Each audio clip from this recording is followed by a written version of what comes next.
As we start out, all of you meetings are to ask themselves. My name is Karen Washburn. I'm the chief of staff. Todd Hanchett with Stoll Reeves. Ron Weiniger, Chief of Police. Evan Bradley, Corporal, Boise Police Department. Damon Jones, Union. Darren Lee, Negotiator, Union. AJ Deans, Negotiator, Union.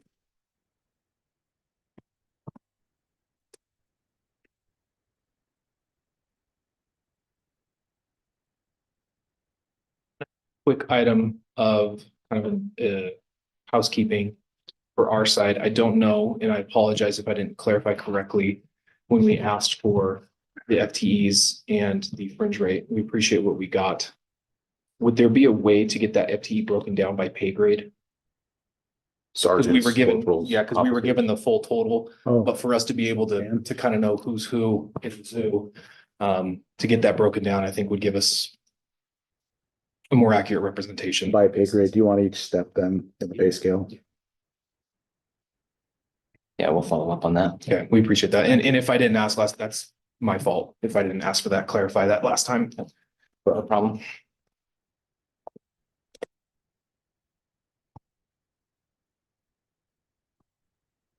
Only housekeeping item. I have the TAs from that we reached yesterday, the two, so we printed those. So I'll pass those so you can take a look. I've signed them, but Thank you. we'll take a look and then just pass them back when you've had a chance, and we'll get copies and get them loaded into the SharePoint. Appreciate that. Thank you.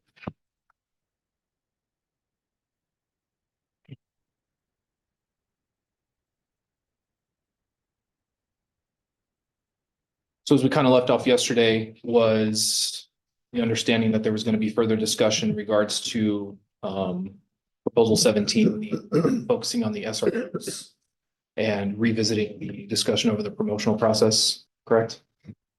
Yeah, I mean, we're still looking for consideration on that, and those are things that are priorities for the department that we need to make some progress on. Okay.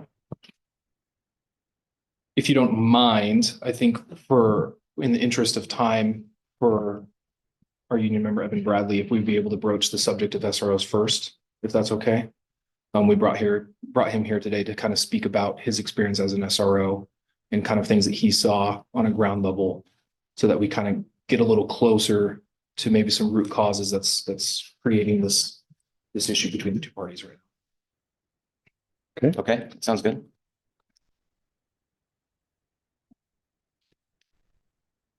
Or you want to introduce him? You want to introduce him?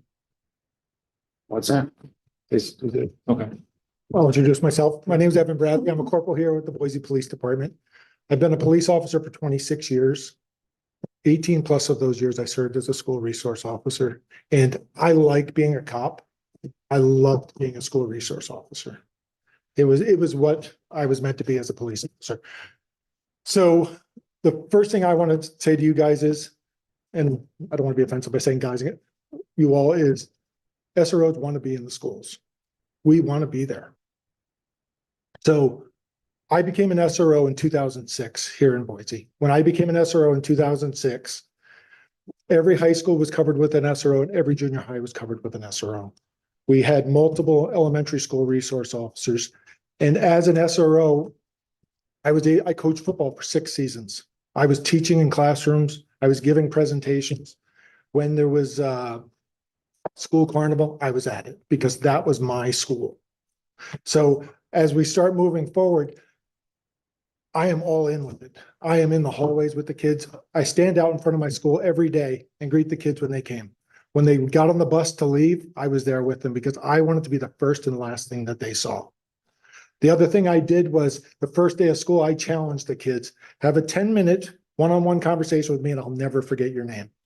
The 10 years I was at the junior high, once did they get me. I had to buy him lunch. And in my defense, he was a twin. And I called him the wrong name. I corrected myself, but I was wrong. So I was able to make that connection. And, you know, that was what we were supposed to be doing. Fast forward 10 years. So now we're in 2016. The ERSO program is gone. There's no more elementary school resource officers. And multiple junior highs are sharing SROs. So you'll have Hillside and North sharing an SRO where he's trying to bounce between the schools. And really, you are just driving between schools. You don't have time to make those connections. And that was the hardest thing with it was we want to make the connections. And the only way you're going to make connections is being in that building. And right now, SROs are being pulled away from their building because so much more is being put on us to conduct investigations.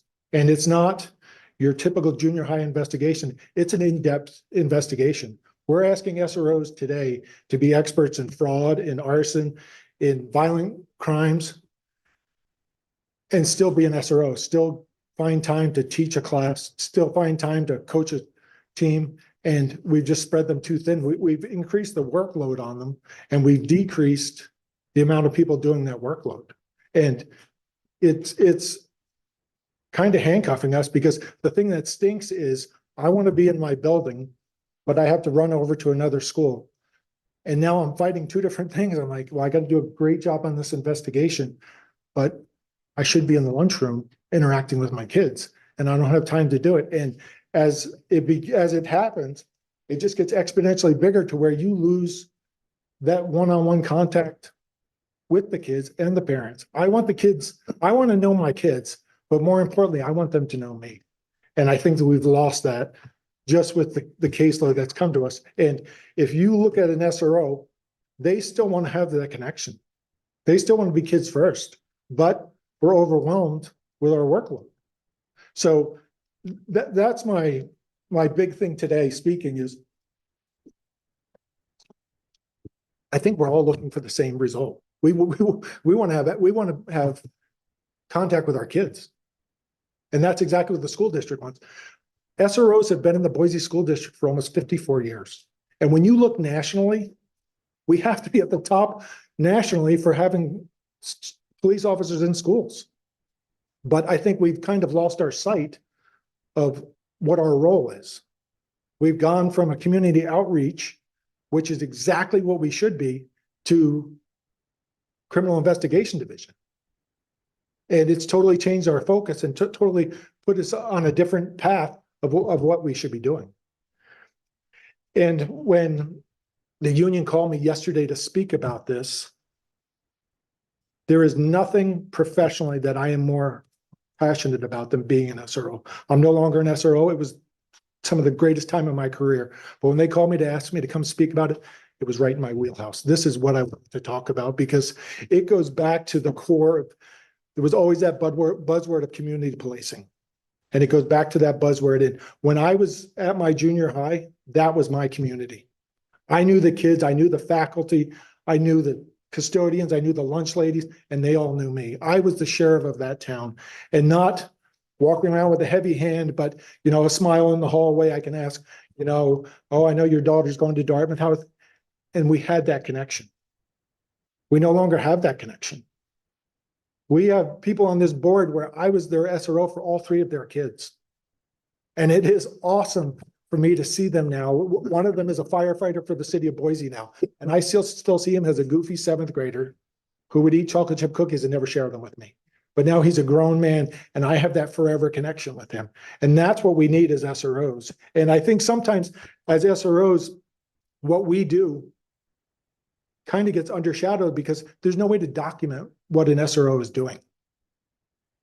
I'll share a story about, we had an SRO, she was working at a high school.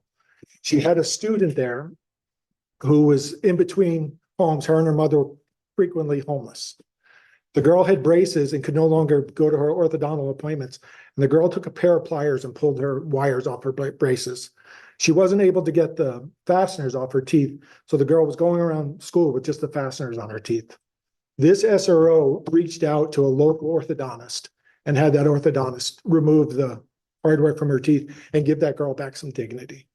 Now, we can never document that as, you know, a call for service, and this is how it was handled. But she gave that girl dignity, and she wouldn't have been able to do that if she was running off doing 5 other things. And another cool story of how we make an impact. I'm an SRO. I'm driving back to the station one day. There's a car disabled on the side of the road. I pull over, I get out, It's a refugee family. It's a dad and 3 daughters. So I get up, and as I'm pulling up, the tow truck pulls up behind me and starts messing with the tires. So I'm talking to the dad and the girls. And I use my usual line with the dad and the girls, and I'm like, you guys are talking to Boise's nicest police officer. And they look at me and they're like, no. And the 2 of the girls say, Officer Kinchlow is the nicest Boise police officer. And the other girl says, no, Officer Thomas is the nicest Boise police officer. Officer Kinchlow and Officer Thomas were both school resource officers at the time. One at Borough High School and one at South Junior High. And these girls I was talking to, they weren't valedictorians, they weren't troublemakers, they were just 3 nice girls. But somehow their SRO was able to make that contact with them. And later talking to Steve and Dave about it, they're like, oh yeah, we talked to them in the hallway and, I see them in the lunchroom. Again, we can't quantify that on a report. And when it comes back to it, we want the same thing the school district wants. We want to be in the schools. And my thing is going to 5/8, it's still 40 hours. No matter how you cut it, it's still 40 hours. But my thing is, if I'm working 5/8, I start my day at 7 and I end it at 3. The school runs from 7:45 till 2:45. So I have maybe 45 minutes in the morning and maybe 15 minutes in the afternoon to do my investigations outside of school time. So it's going to pull me away from school time even more if I'm on 5/8. Because I still have the overwhelming caseload, but still about the same amount of time to do it. And my fear would be my 5/8s now become 5/10s because the school day ends at 3, but the principal grabs my ear real quick at 3 o'clock and I'm tied up for another half hour just helping him out with something. So I think we're looking for the same result here with the Boise School District. But I think we just need help getting it because the caseload is the biggest thing that's holding these officers back from being in the schools. We don't need officers in school more days of the week. We just need officers in the schools. And that's my feeling with it. And I don't claim to be an expert in this. You guys have any questions for me, I'd be more than happy to answer them, but that's my 2 cents with this. And I think all this time, I know it was short notice, so thank you very much. I do have a question. Do you know, because I don't, I don't know if you'd use the term dismantling of the program since you started, but I'm unaware of the history of why the reductions and the SRO program was made and where those resources went. That's a great question. I'm not sure. I mean, it seems like every year another SRO was getting the ER SRO program went away, fell swoop. And I don't know about that, but then the junior high ones were pulled away, and I don't know if it went to intelligent led policing at the time or whatnot. 2 SROs were taken away, and I think they might have gone into the ILP program. But again, I'm speaking on Evan Bradley's brain. Well, you have, Not nobody else had your brain. not contractual brain, so. Out if this was like a decision of the mayor or former counselor or the union or the police chief, like I just can't find the decision-making around the reduction of this.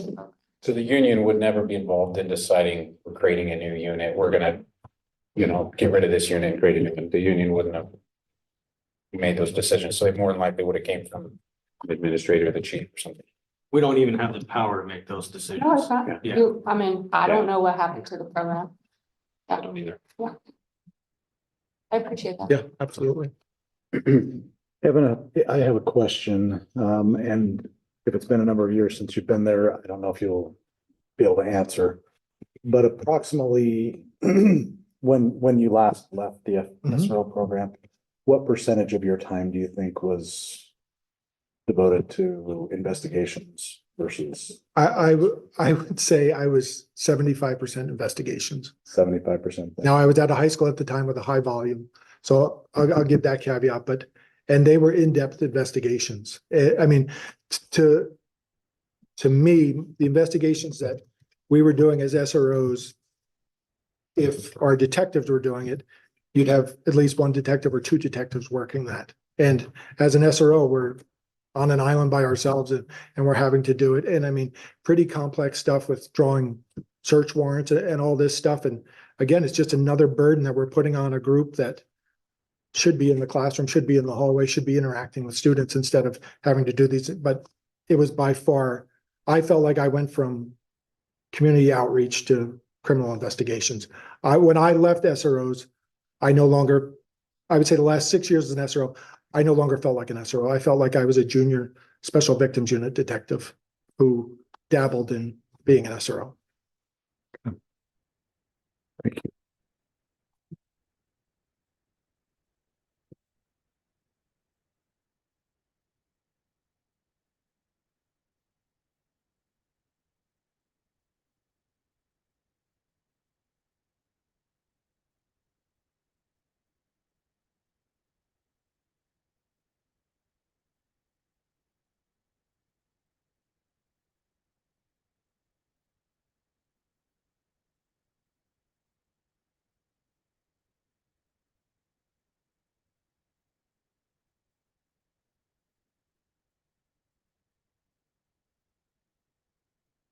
I don't think I have any other Any other questions. questions?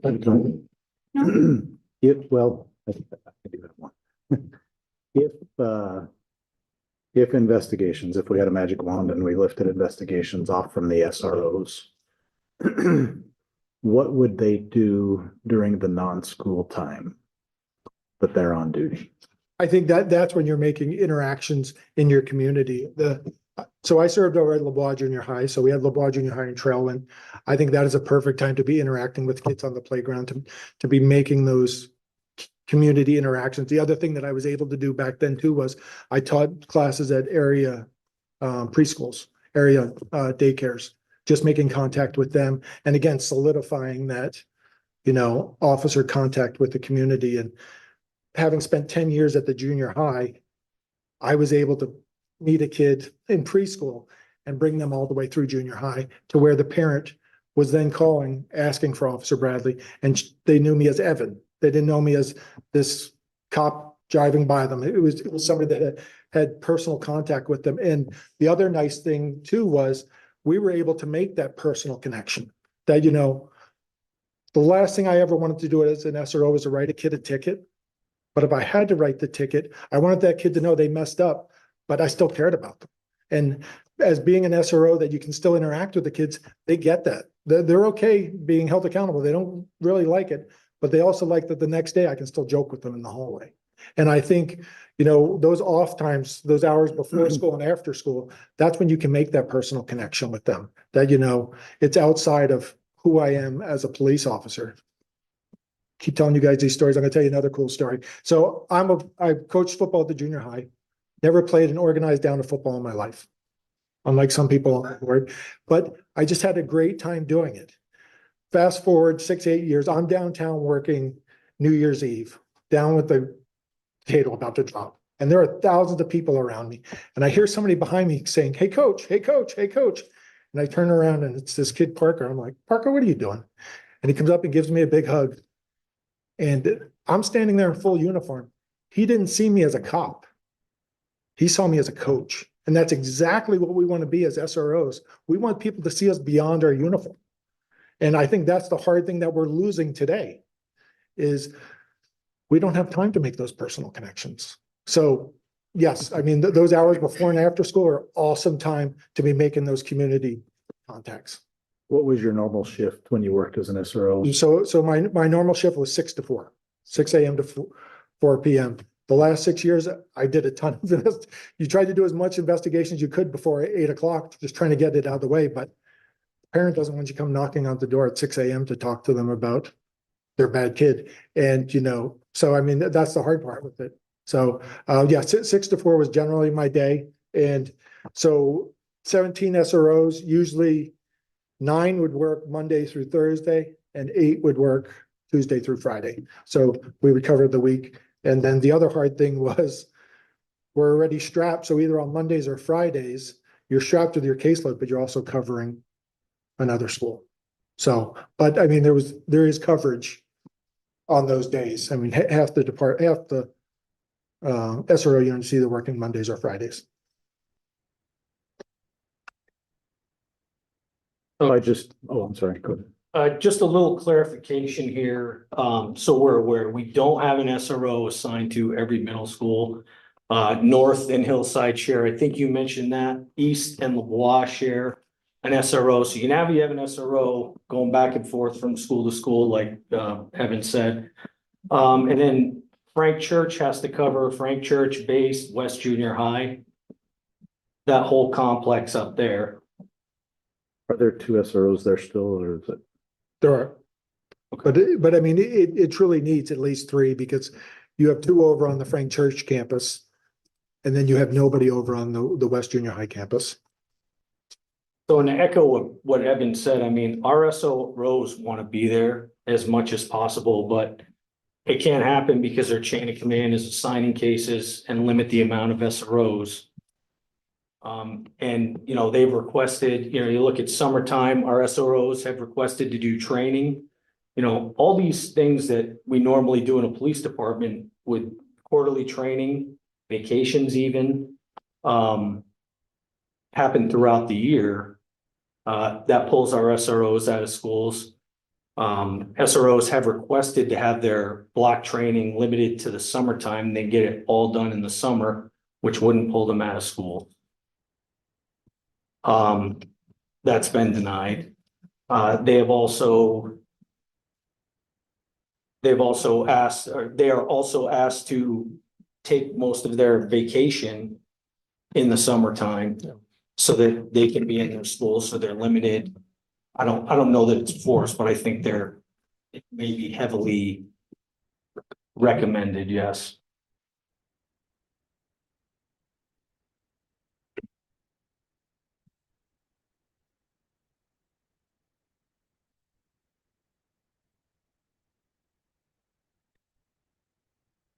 Something you were about to say. Trying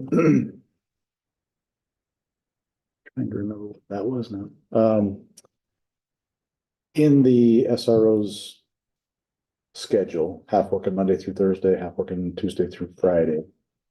If the workload was removed for the majority of investigations that weren't school-based, I guess, would then there be downtime if you're working 6 a.m. but school doesn't start until 7:45? What would an SRO do from 6 a.m. to 7:45 if they weren't doing investigation? I think that's when you're writing your lesson plans. I think that's when you're making your ends with the teachers that are just coming into the building at 6 o'clock. I don't think there's downtime. I mean, I think what happened with SROs was you just had to push a lot. You're doing triage. You know, let's take the most serious thing. I'm going to deal with that for these 10 hours, but other things are falling to the side. I mean, you know, years ago we had the PAIDA, and I know you know PAIDA very well. And I mean, we don't do any of that. I was a DARE officer at my previous agency. I mean, just things that we could be plugging in and working towards and making connections to do.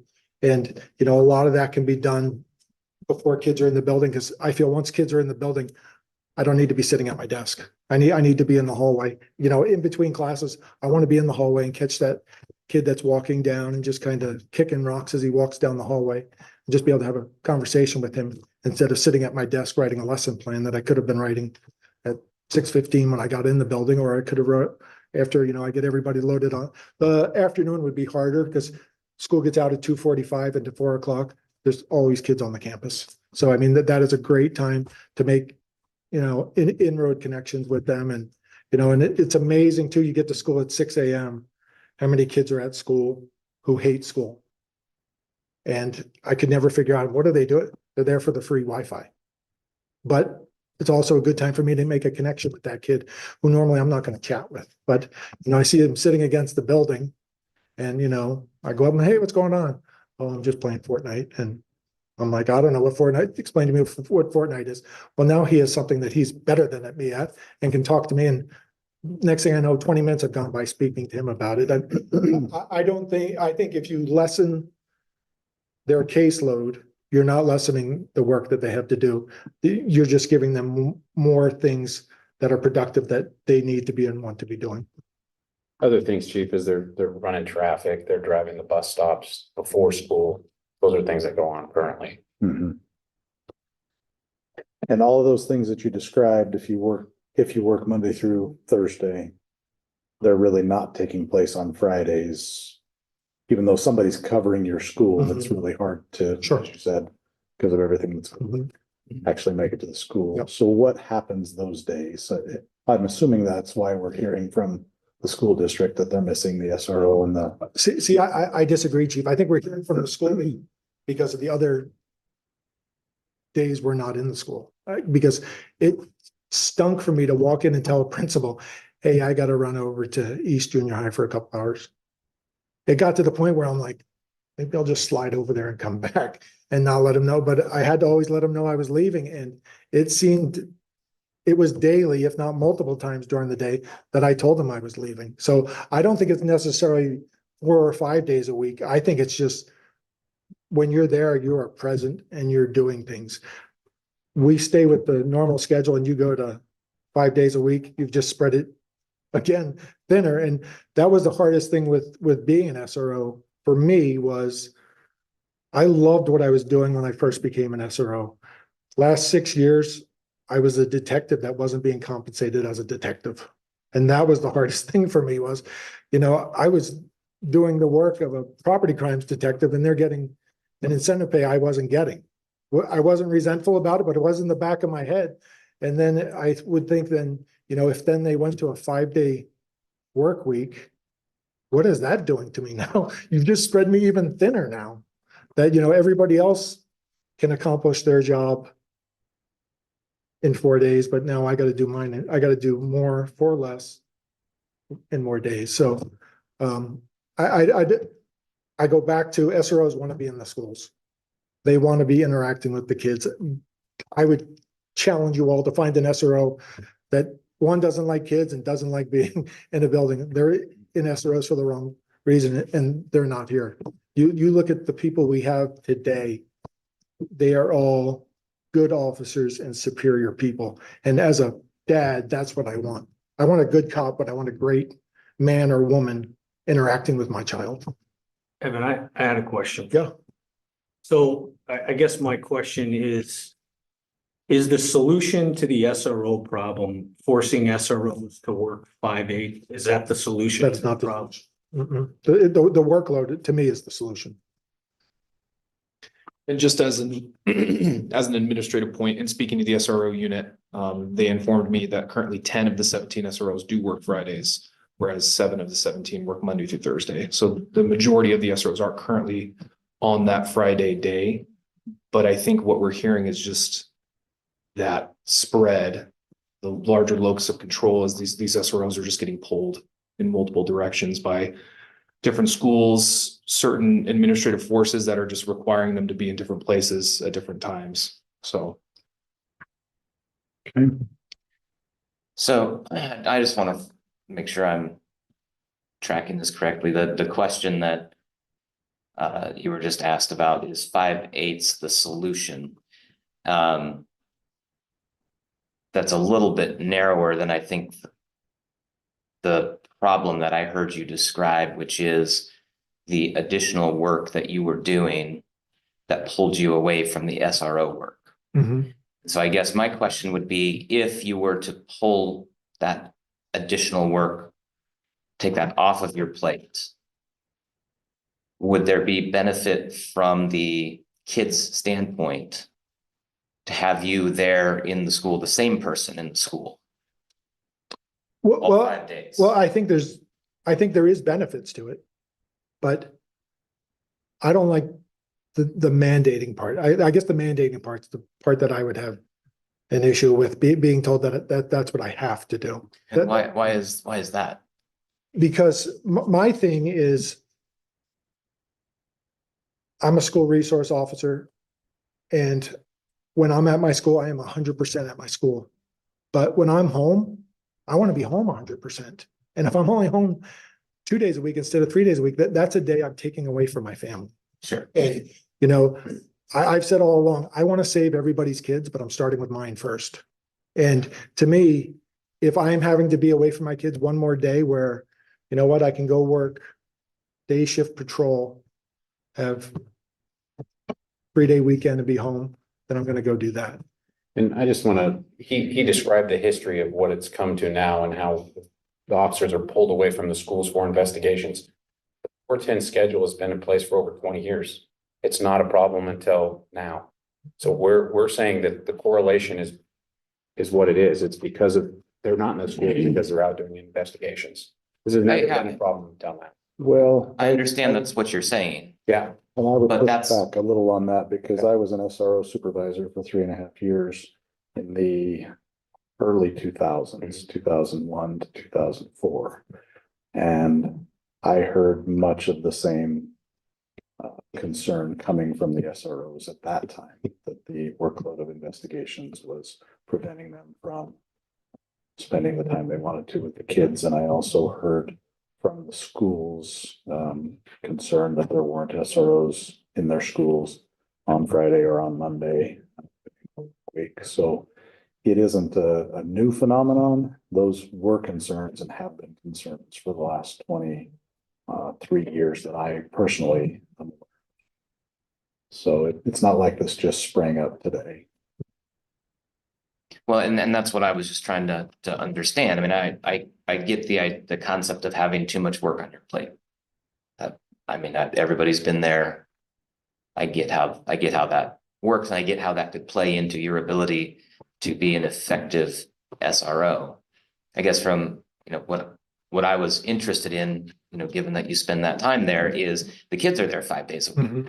And so I can see, and I think you've agreed with that there's value to having the same person there 5 days a week. There's also the individual SRO's desire to work a certain schedule, which are just kind of two different things. Mhm.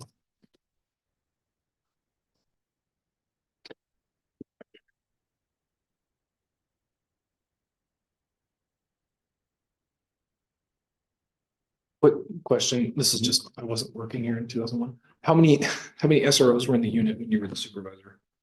We had 17 SROs and 10 ESROs. So the number of SROs was actually the same as what we have now as far as junior highs and high schools. But the ESRO program went away. Okay. As was described. It's more robust, okay. how many was that? How many were in the? There were 10 ESROs, 17 SROs when I was the sergeant in the program.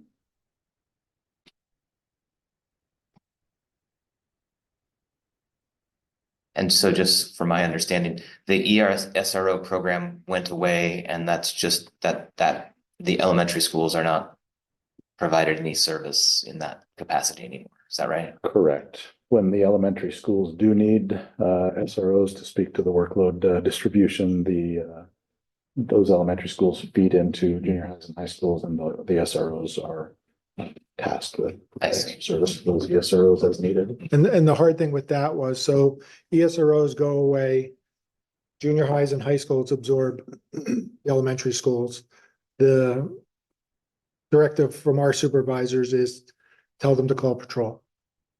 And there's nothing crappier than having had an awesome relationship with the elementary school principal and telling them, if you have a problem on your campus, call patrol, even though you can see my police car parked over at LeBois Junior High. And naturally, they would call me and I would go over. And again, that was the other thing of just spreading us thin. And, I think back to 2001, we had 27 SROs. Now we have 17. 2 of them are serving as health and welfare, so we have 15. So we automatically have 12 less people doing the job. And I would be interested to see the caseload from 2001, what an SRO was working to what an SRO is working in 2024. I would be interested to see what those numbers are and what the extent of those investigations are. Because when I first came into SROs, I would occasionally get a whopper of a case to where I'm like, okay, I got to buckle down and just do detective work on this. Where when I was finishing up in 2019, I knew weekly those cases were coming, and they were coming in droves. I would get 3 or 4 and, you'd just be overwhelmed with them. So.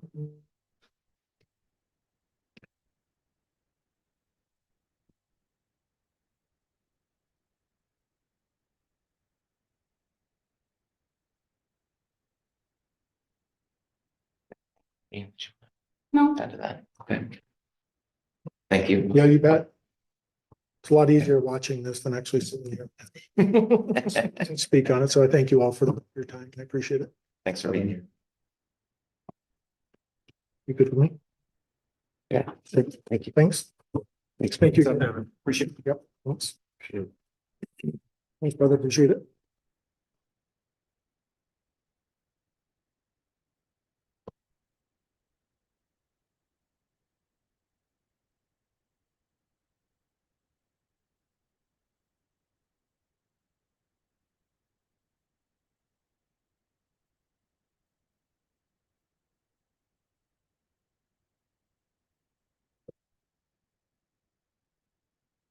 What else do you have? That's all we have on the SRO programs, so. Okay. Is there anything else on your agenda that you want to cover? No, not at this time. Appreciate you hearing them out. Okay. Thank you.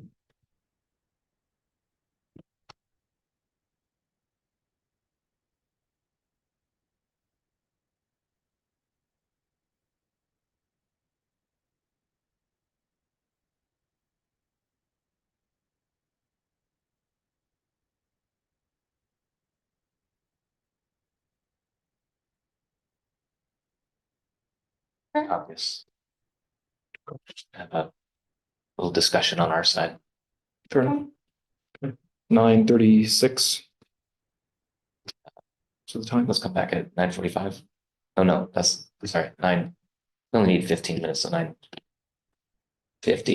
9:50. 9:50? Yeah. Okay. Great.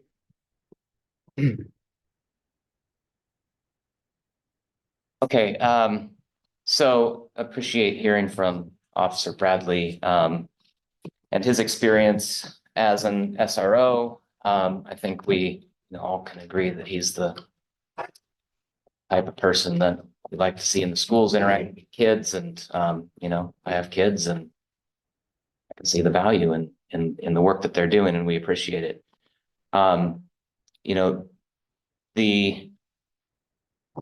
The issue from the city's side is that we have contracts with the school districts. And we have an obligation to provide officers under those contracts. They're to be provided during regular student attendance hours.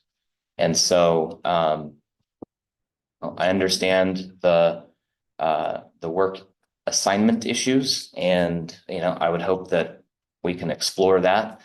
I think we all would like to hire as many officers as possible and increase that number to help reduce that load. And I don't think anybody's going to argue with that. And I think efforts are underway to do that as quickly as possible. Of course, it takes time and you can't do it overnight. The one thing, though, that immediately jumped out to me is that if we have 17 SROs working 410s, we're covering 68 days each week. If we have 17 SROs working 5/8, they can cover 85 days each week. And so it gets the city much closer to being able to meet its obligations to the school districts. It has the SROs in the schools more days per week. And that's why I don't think anybody suggested it solves all of our problems, but it's certainly a step in the right direction. And that's why we proposed it. We understand that. We do. And I think we're going to fall back on our original ideas that we think that there are lesser intermediary measures that can be taken before we get to contractual changes. We believe that there's administrative efforts that can be made to mitigate these issues. Hearing that the city is contracted with the schools for that, we understand that. We didn't negotiate that contract. I don't know what that looks like. But we just speaking to the contract that we're responsible for and what we're looking at, we can't do that disservice to our members. We believe that there's other paths that can be taken forward that could easily start this process before we start mandating work hours on officers.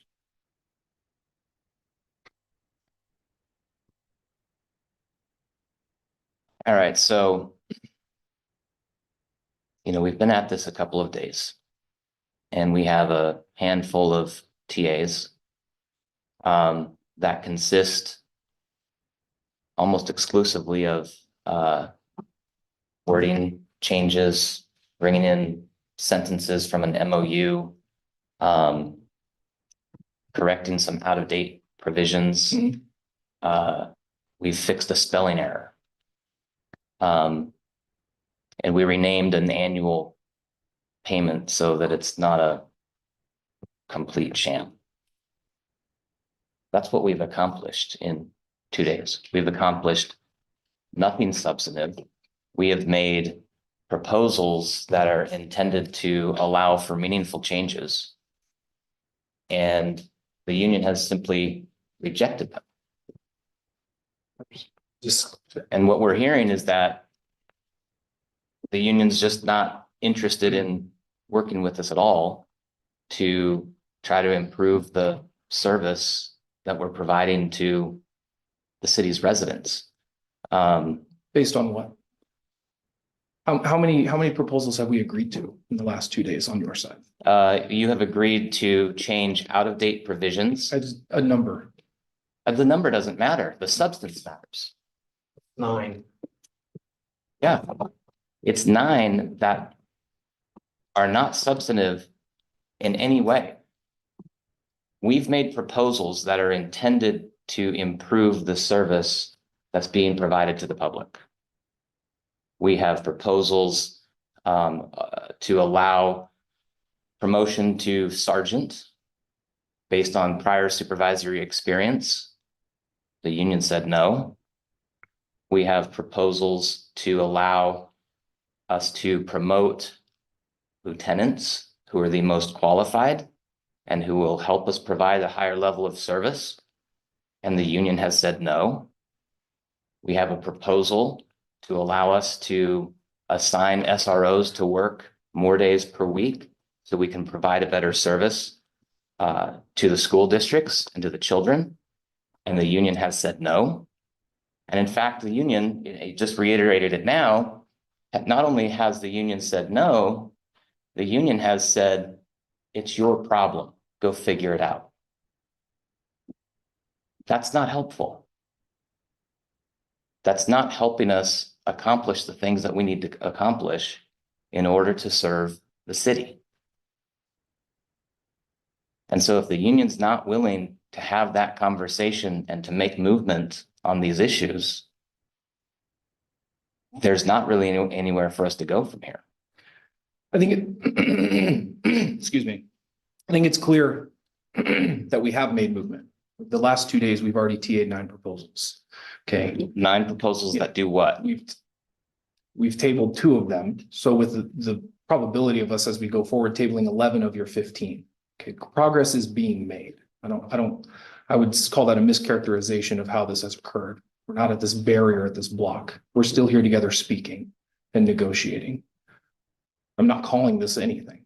We're not sitting here stonewalling you. We brought in another union member today to give him his frontline experience of what his experience was working as an SRO.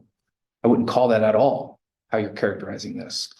And to speak of, you bring up the sergeants that we're rejecting, you're coupling that with other language that you can't just pull one tree out of the forest and highlight it, right? When speaking of the promotional process in and of itself, that was a proposal that was agreed to 2 years ago between mutual parties. In those 2 years, our opinion of that language hasn't changed. We feel the same. We understand the city's opinion of it has changed. But in that 2-year process, we've created 3 new lieutenant positions. We've hired 5, we've promoted 5 sergeants to lieutenant. We've promoted a corporal to lieutenant. We've hired 3 external lieutenants with that very same process. As I look at that, it looks to me that that system is not broken. It is working as it was functioning and as it was intended. I do not understand on your side how you're calling us the stonewall when we're using the very language that we agreed on 2 years ago, and the language that appears to be working. So you tell me Where in that language we're finding a barrier? We have no deficiencies when it comes to sergeants. We filled all the lieutenant spots and we filled new lieutenant spots. I might add those lieutenant spots that could have been used for juvenile detective spots to help this SRO issue so that it's not so exacerbated. So you tell me, you tell the union where we're struggling when it comes to this language, because we as a union, we're not seeing it. Now, we've explained that several times over the last couple of days. What the union keeps falling back on is, well, we've already negotiated this. This is what the contract says. That's great. That was 2 years ago. That was 4 years ago. That was every other time this contract was negotiated. Just because language was negotiated 2 years ago doesn't mean it solves all of the problems. It doesn't mean necessarily that there were things in the intervening 2 years that came up that requires change. Those could have been required years before, but at the table, we weren't able to get all the way to where we needed to be. Sure. And we're asking to move in the direction that the city needs to move. And 2 years ago, Department needs to move. the union made several, for lack of a better phrase, we gutted that language from what it previously was to accommodate the city. I don't know the details of that. I wasn't negotiating that. So if somebody here wants to speak to that, if they'd like, but we made several abdications when it came to that promotional process language. So the union gave a lot on that. We came to a mutual agreement. And again, in those 2 years, it has been functioning. We've hired sergeants to lieutenants. We've brought in external lieutenants, exercising each line of that clause in and of itself. Again, I don't see where this is not functioning. You guys are wanting to just delete it. Right. We don't have an issue here. So why would we get rid of something that isn't broken? Why would we give something away that you guys have failed to demonstrate a reasonable amount of evidence that it's not working or that it's not helping you? It is helping you. You've got the positions of leadership that you needed. You've filled the positions you needed, exercising the very language that we have. Why do we need to move to something different? It's working. Because it restricts our ability to hire the best. And do you feel that we can't hire internally effectively? Do you feel that we're struggling to create the correct leadership in this department? Is that what I'm hearing? I think there are, Chief can speak to it better than I can, Okay. obviously, but there are external opportunities that would help us improve the department, but we are restricted by the language in the contract from proceeding with those. I'm not saying there are specific ones sitting here right now. I understand. I understand. I'm that. saying conceptually, and as we move forward, we have to foreclose an entire group Sure. that we don't even get to consider and provide an opportunity to improve.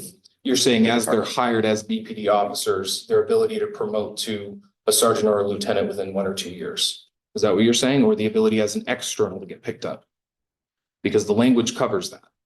But what the language that you're trying to delete says is that it gives preference to qualified internal candidates. So what you have to understand from our perspective as a union, what we're hearing is that you believe that we can't create the leadership necessary to work within our own agency, that we are now having to hire out in order to get the job done.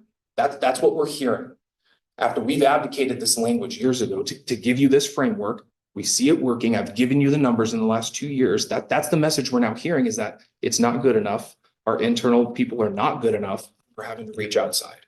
I wouldn't, so let me clarify that. I wouldn't say that we, in all instances, have to, but that we are foreclosing possibilities that are out there that we don't get to consider for some of these roles.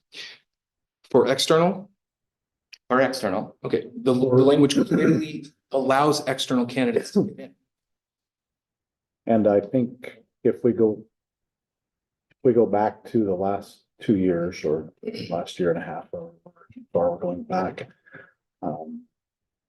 this process has not been working smoothly, and as evidenced by a grievance filed that was resolved but is still possibly pending arbitration, correct? Correct.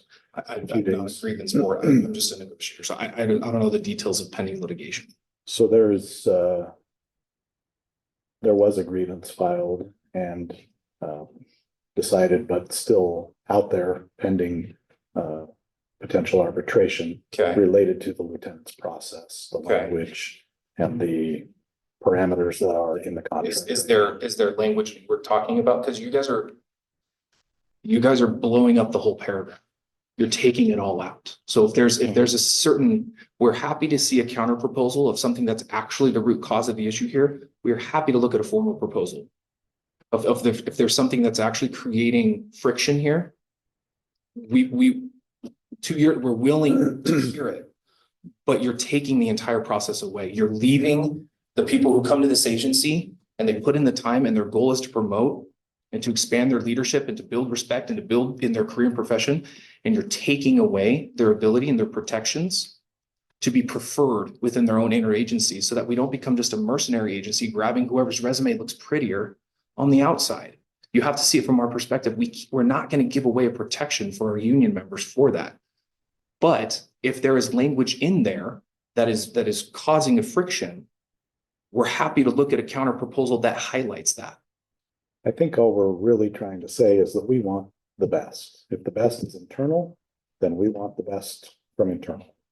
If the best is external, we want the best. And there seems to be pushback or backlash against the simple language of we want to promote and or hire the best that we can for BPD in the leadership positions. Not backlash. I mean, you said it yourself in the last negotiations that Sorry. we are looking to hire internal. We had leadership and administration. I can attest to this personally. They would come to my briefings and say, we're looking to hire internal. We are preferring our internal candidates. We're trying to build in-house. Correct. We And want yet all of you- our internal candidates to be successful. We want them to be the best officers, leaders, you name it. I mean, certainly we want that. And I believe that we have that with a good AFC program. We have plenty of people going to AFC school, building themselves to be AFCs. We have people that were filling the role of AWCs, putting in the time and the effort to one day get to that position. For us to just full blown take this language out would be a massive disservice to them. And it would ruin the morale of anybody who has any hopes or aspirations that has put the time in this agency to continue growing. You yourself being one who started as a line level and has worked their way to the very top of this department. You can attest that there is something special and different and inherent in that value of somebody who's grown in-house, who understands the culture of not just this department, but the community itself. We operate differently here than other states. So when we're bringing in other people from the outside, there is a time of inculcation and assimilation, not to rub shoulders in some weird brotherhood code, but that the community expects that our officers operate differently as well. That we do handle calls that maybe other states aren't willing to handle or other departments don't handle. That we're willing to interact with the community in a way that they find agreeable and acceptable. Because at the Boise Police Department, our purpose of policing is to ensure that the constitutional rights of the citizens are kept secure. And we want to make sure that we can hold that value. And the best way that we can do that is our internal candidates being preferred first, the ones who have done the time, who have done the effort, who have gone to the schools and been qualified in-house. We're going to keep those protections. So what I would suggest or say, going back to what Todd said a few minutes ago, we have made these proposals and the union have rejected them. Mhm. The union hasn't proposed a counter proposal or anything else. They have said, this is what we want. This is the way it is. We've already negotiated this. This is in the contract. We're sticking with it. We're not doing anything different than this. And again, I'll say, So, because we believe it's working. From our side, it looks like it's working. And from our side, it doesn't. And that's what I'm hearing. I don't know about pending litigation. But the stats that I've read from how this is operating in the last 2 years, those positions of leadership have been filled and you've expanded those positions of leadership. The very lieutenant promotional process, we added 3 spots to it, polling externally, exercising the language that's already in there. How are we supposed to look at this different? Does that make sense? Like, why would we take this out if it's working from our perspective? The union formally objected to us hiring externally to the point where a grievance was filed because we did. To me, that means there's something wrong with this language, wrong with this system, Okay, wrong with this process, okay. and we are proposing to make changes to that. Your The changes we deletion.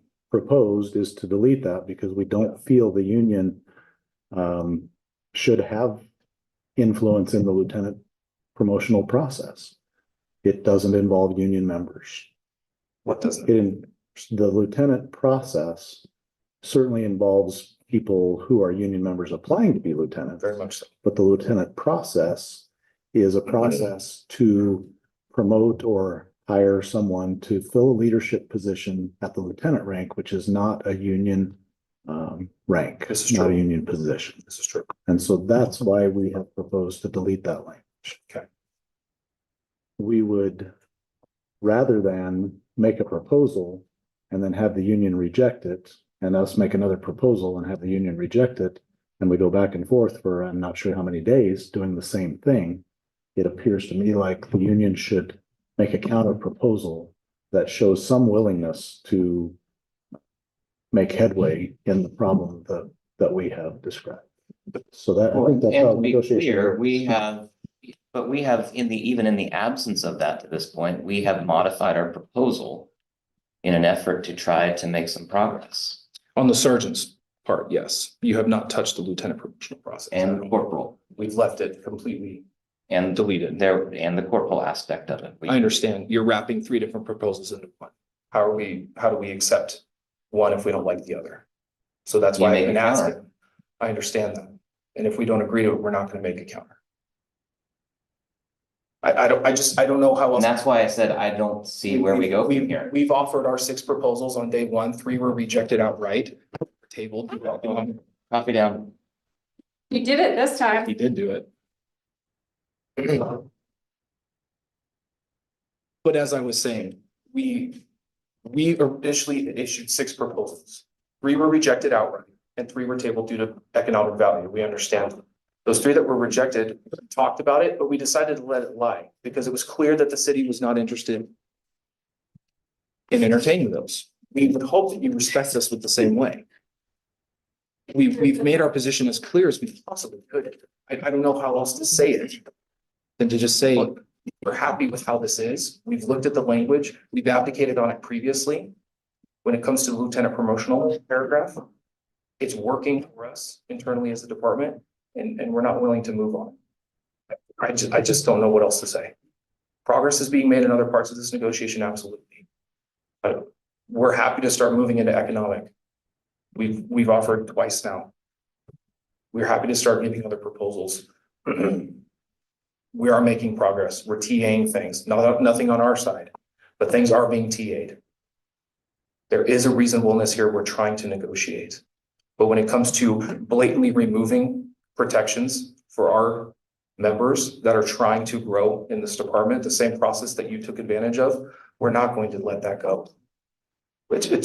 It would be a disservice. Well, so why is it okay for the union to just simply say, no, we're not going to make any changes to any of these provisions? But somehow it's not okay for the city and the department to say, no, we need to make some changes. Is that what I just said? That's what I'm hearing. Is that it's fine for you to just say that and now the It's not, department has to walk because away. that's not what I said. The last 15 minutes, I've explained to you, based on the numbers of how this department is functioning, how this is working. You're telling me it's not working. I'm telling you it is working, and I have numbers to show you it's working. You think that it's cutting other people out. I understand that. They can still apply. They're external candidates. The language allows them to do that. It's not gatekeeping anybody. It's preferring our officers in-house. The very language and intent that you gave us at the last negotiation that you were striving for. Why are we suddenly flipping on that 2 years later? Especially when people are getting hired. I don't, and it's not me just saying no. Don't mischaracterize it at all. This is literally what I'm saying is that it's functioning the last 2 years. I don't know how else to tell you that. And what Chief is suggesting is that it's not. And it's under pending litigation, so why can't we move from this topic and go on to other ones? And take some of our economic proposals and keep moving with what we can move with? Because we do have one that's under pending litigation that we shouldn't even be discussing, that I could make points to, but I'm not going to, because it's currently being litigated. So why don't we move on from that one and work on some of the other things? Because these are important items. Okay, but we can't we solve need this one because it's under litigation resolution still. to. So under We can litigation, we can't solve this, we can solve this separate and apart from anything that's pending in arbitration. We can solve the language in the contract. Right, but we're not willing to, if we can't get into the depths of that and what the litigation's about, there's a lot of conversation that can't take place here. Yeah. So But we can have that conversation outside of the specifics of that okay, particular we've matter. tried to do that. That's why I'm saying, for the better good, why don't we just table that one and go on to the things we can work on? Because these are key threshold issues. That's why. AI and discipline were key threshold issues for us too. And we feel that those were important for the membership. Yes. They were vehemently rejected by the city. We discussed them. We accepted your rejection and we moved on to other items. We're simply asking that the city does the same. And the city's not in a position to do that. So you're doing what you're saying we're doing. Because you rejected those and we're rejecting this, or at least saying we need to table it. That's, yeah, exactly what I just conveyed was you're saying, no, we're not going to do it. And then somehow it's not okay for the city to say, no, we need to do this. And maybe, I don't mean to put words in your mouth, and I'm not trying to mischaracterize anything that you said. I thought that's what I heard you say. I understand. That's why I was trying to clarify. Yeah. So, what I'm saying is you guys are saying hard no. And we're saying this is important. We need this. Is there a part of it you need more than the rest of it? Or does the whole paragraph have to be destroyed? Related to the lieutenant's process? The lieutenant promotional process paragraph. If we're getting to the nuts and bolts of this thing, is there a line of language more important than other language? And if so, we're willing to look at a counter proposal that highlights that specific language so that we can understand what is the cause of the friction here. Instead of just wholesale burning the whole paragraph down. Again, I equate it to we're burning down a forest to get to the tree. Let's just get to the tree. Well, I think what I'll tell you, and anybody else can tell me that they see it otherwise. We do think that's the best solution to the issue. Which is why when we went back after the union first rejected that proposal, which I understand has a couple of different components, and we can break them apart if we need to discuss them that way, that's fine. But when we went back after it was rejected, because there were questions, particularly around the lieutenant and sergeant process, well, there were questions around the corporal process too, which we walked away from. We came back with a proposal that modified both the corporal, well, eliminated the corporal step and modified the sergeant promotional an aspect of it.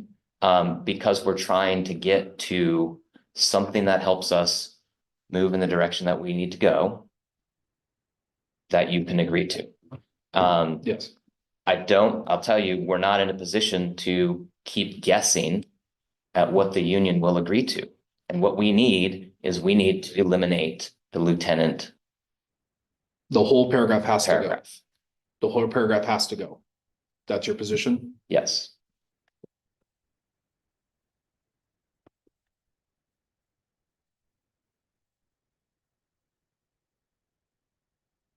There's no priority of sentences over others. Way here, that if push comes to shove, we've got to get rid of something.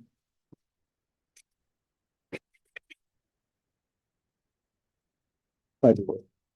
Caucus to do it about that. Okay. Sure. Okay. We'll go have a conversation. Okay. It is 10:20. How long are we thinking? 10:45. 10:45. 10:45. Okay. Thank you. Working down there.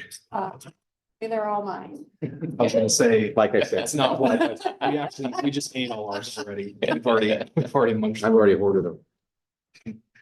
I do not want a team. All right, so we took a few minutes to caucus, and what we have for you is that the proposal that we have on the table is the language changes that we are looking for. Okay.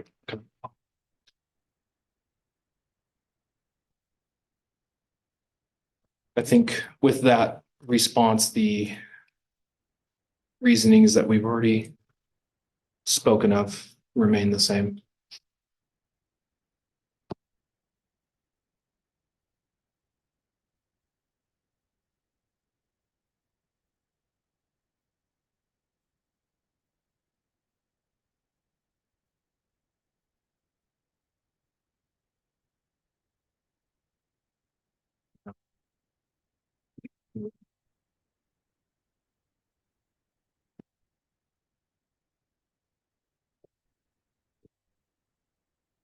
You need a computer person. No, we're good, don't know. We'll be okay.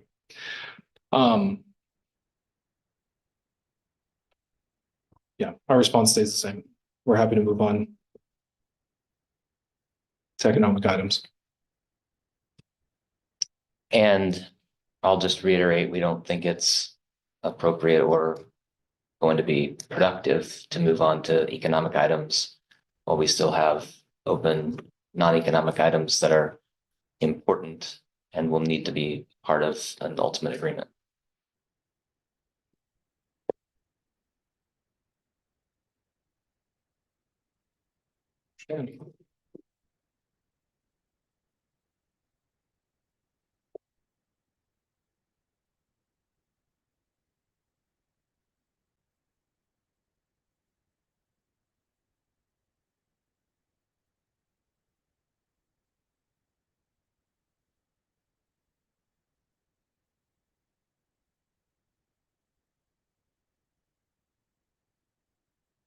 You're not letting us add more proposal, like we're stalled out. We're not adding any more proposals. We're just holding pattern. Well, we have, for starters, we have ground rules that guide the process, right? And so we have ground rules that establish that the parties will negotiate non-economic items before moving to economics. Yeah. And so that I think is the sort of basis for, those are they're the ground rules, right? So Yeah, that's the yeah. basis for where we are. Yeah, right. And I also, beyond that, don't believe it's productive to move to that, given the issues that we have on the table. Okay. I would, since we're talking about ground rules, I think we're executing those as they were intended. I think section 4A talks about us trying to negotiate, trying to resolve these issues. I think both parties have done that, as you would agree. I think clause C gives us the ability to table anything if we need to table it after that. Any part of it says we can table or table any part. Either party may table a proposal or any part of a proposal until later in the negotiations. So if this is something that we feel we've attempted to negotiate, we've attempted to resolve, and we're not at that line yet, we can move on. At least from the union's perspective, we can. I'm not an attorney. I'm looking at these ground rules as a layman. I understand that. But that's what it's reading to me. So we'd say, let's table it and move on to other stuff. Right. And what I'm saying is that I don't think that's going to be productive. Well, we're saying that we think it can be productive. We'll table it and go on to the other stuff. For us, and the reason we're positing that in that way. Again, before any of this kicked off officially, when we opened negotiations, it's the earliest we've ever opened them. With the purpose of mind is we were trying to get a contract approved and agreed upon before its expiration. From speaking to officers who've been here way longer than me, it's never happened. We've always reached expiration. We've never had a TA contract. So that was just something I thought that'd be really nice, is to not have to deal with back pay, to deal with retro. I think that's an issue. We should avoid that at all costs. That was our intent. We're trying to demonstrate that intent here. I don't know how else to relay to you that we like the language as it is. We're not willing to move on it unless there's a counter proposal. We can't accept that proposal you've given. So either we're willing to table it until later, if there's going to be further discussion on it, or we'll just reject it and we can move on. Right. And we've already countered our own proposal without something from the union. Mhm. And so we've moved on this and we're trying to reach agreement on this. Yes. I understand that there's still pushback, but I don't know what else you expect I feel us like, to do. I feel like the union made their position very clear last time we spoke, that if there was specific language in that paragraph that needed to be addressed, we're more than happy to look at it. If there is a hierarchy of priority here that needs to be addressed, but when you're sending us a deletion of an entire thing, we can't accept that. I've made our position very clear on that. If push comes to shove and we've got to get rid of something, a proposal, we'll look at that. We will, I promise, we will. But in the form as it's in now, our position, Well, what aspects of it are most important to the union? all of it. If we had a counter proposal, we would send it. I know you'd send it. I don't doubt for a We second don't- that you would we- review it, we like that you it. would consider it, We like it that as you it would is. talk about it. I don't doubt that at all. No one's suggesting that. Yeah. But also, I think it's revealing to hear you say, we like it as it is. We're not going to change it. And that's also why we've been telling you our priority is the whole thing needs to go. And that's why I guess I just don't know. You're asking. That's why I'm not going to give you another proposal on it. Yeah, at this point, we're gonna caucus for 15 minutes and then we'll come back. Okay.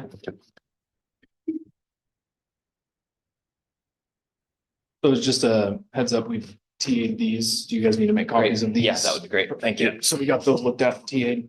In the interim.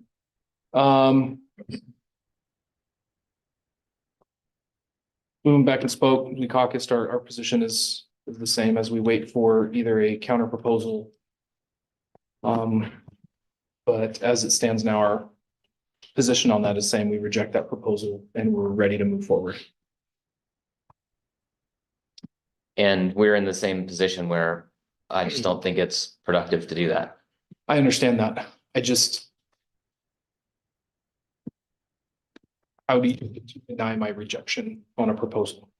And do you get to now hold this whole process at a standstill? Because No, I'm you just- don't, I'm just Okay. explaining to you, I don't think it would be productive. I But understand that. I understand that. Your choices are your choices in terms of how you choose to proceed with negotiations from your standpoint. Okay, But I just think it's fair to be clear that yeah, we don't think it's productive. that makes sense. To do Okay, that. we understand. One of the reasons why I'm wanting to move forward and maybe I could get some help from your guys' side on this is one of the clauses in the ground rules talks about how we need to have all proposals on the table by the third bargaining session. Right. How are we defining this? Are we defining we this as a will- day or a session? I would have to double check exactly how it's phrased, but here's what I will tell you. Okay. The way that I read those and understand them is that any new proposals to change, to open any portions of the contract must be made by the third session. Yeah, Right. if you don't mind, I'll just read it. That's So fine. then we can try and find some. And again, this is kind of why I've been operating is how we've been operating Mhm. is Yeah. fair. all initial proposals. And then parentheses, proposals that address paragraphs of the CLA, which Mhm. have not been the subject of previous proposals, shall be presented no later than the conclusion of the third bargaining session. Yes. Okay, and so how are we defining session? So I think you're asking, is today the third session or That's is what I'm- this 3-day? That's what I'm trying to The understand. first is Are we defining today as a session or a day? Like, is this block day of 3 days, one bargaining session? And then our June 5th and 6th tentative one, we haven't confirmed, but tentative, is that going to be the second session? I'm just trying to understand definitions. That's kind of how we've been operating is wanting to make sure we're following the ground rules to get the Sure. proposals out in Mhm. time. Yep. It's not entirely clear. So how are you interpreting it? I don't think I have strong feelings one way or the other. Okay, That language is just intended, I think, at least from where I sit, to make sure that we don't get, a long way down the road and somebody decides to come back in and say, oh, I have a new proposal on this section that we've never spoken about before. And so if the concern that you have right now is that today is session 3 and you don't have economics out, that's not a position that we would take. We would not say, just because you didn't propose those today, now you can't. Well, I understand, but yet these are the ground rules we've signed. Right, So- but I'm telling you across the table that we would not take that position because we fully expect that there will be a conversation about economics. Okay, And so regardless of how we define it, okay, I think we can at least agree that the spirit of that is to say neither side should inject something late in the process that can throw things completely off kilter. okay. I'll just finish reading it. Not that it changes anything, but just to be, so after that, new proposals may be presented only at the mutual agreement of the parties. Counter proposals, which are proposals that only modify paragraphs which were previously subject to a new or initial proposal, are not considered to be new proposals for purpose of the ground rules and negotiations. So if we are kind of at a common understanding that is today the third bargaining session, but yet if we don't reach economic, that's not going to be a barrier that's going to hold the other side from being able to submit proposals. Yeah, I should confer with my team before I give you a Okay, final okay. response to that. And but like I said, I'm coming at that's this the as- intent. Yeah, and I understand the I think we're on intent. the same page. Okay. I also we'll probably have to seek some legal clarification as well for that to make sure we're playing this right. Based on that, our position stands in regards to this proposal. We're ready to move forward. And that's where we're at. Okay. Let us take a couple minutes just to talk about this particular issue. Okay. To make sure I don't get out ahead of I appreciate that. Thank you. my team. We'll probably have to do the same. So let's just do that briefly right now so that we can clear that up. Okay. It won't take more than, 10 minutes. 9 minutes, 11:30. Just 11:30? Okay. I think we can do this quickly. It's easier for. Good? Yeah. Okay. So we talked about it, and I think our suggestion would be to mutually agree that the meetings that we've had this week is session 1. And then we have dates on the 5th and 6th, which I think, They're kind of, we haven't officially confirmed it, but they're tentative. Okay. At this point. I think we're holding them, so I think we're planning on it, but Okay, if you would okay. let us know sooner rather than later if something needs to change, Perfect. that can be session 2. And then we'll figure out if, to the extent we're going to need dates after that. Okay. We'll call those session 3 and we can make that agreement across the table and it will define the term in the ground rules. Is that gonna require like a language change on this or an update, or is it just a mutual We can- agreement on definition? Yeah, I mean, we can agree across the table. I mean, we can reflect it in our Okay. notes. Okay.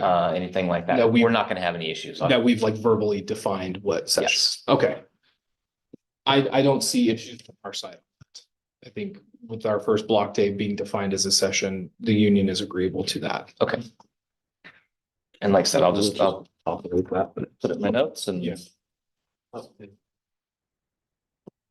that'll work just fine.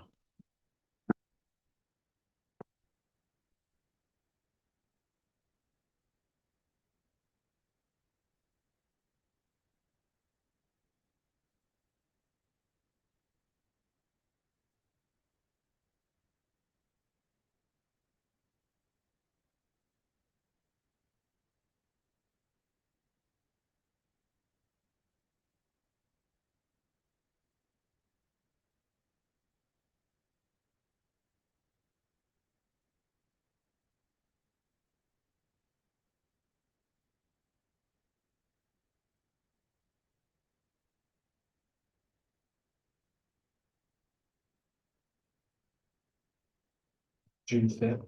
6th. Yeah. That's why it's the tentative. We'll confirm that.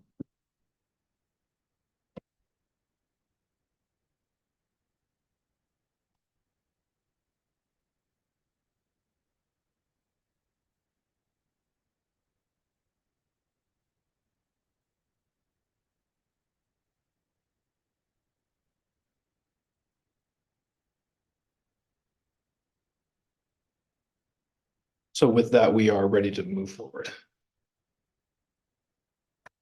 Okay, and what are you proposing to move forward with? Are you suggesting economics? Is that what you're saying when you say move forward? Yes. Okay, well. I mean, it's your bargaining too, so you can proceed as you wish. Okay, thank you. So in the day 3 folder, under union proposals, I'm going to be placing in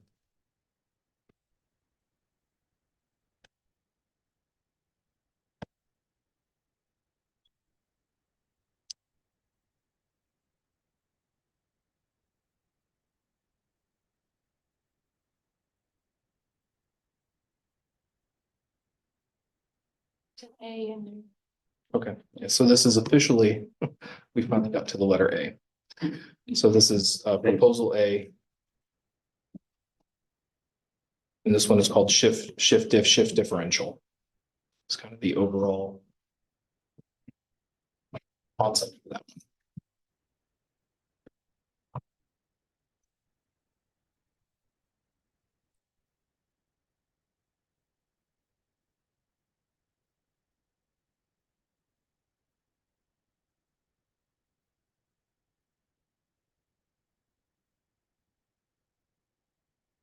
Do you guys want some clarification about it, or? Well, what are you Just- proposing for the, at least for the record? Okay, as the proposal states, our current shift differential for those in a uniform position, patrol position that work swings and who work night shift is 3% for swing shift and 5% for night shift. We are asking that the swing shift differential be moved to 5% and the differential for night shift be moved up to 7%. Right, and do you know what financial impact that will have? That is where our final question for clarification, in order to get the FTEs for each pay grade, we'll be able to give you that approximation when we get that.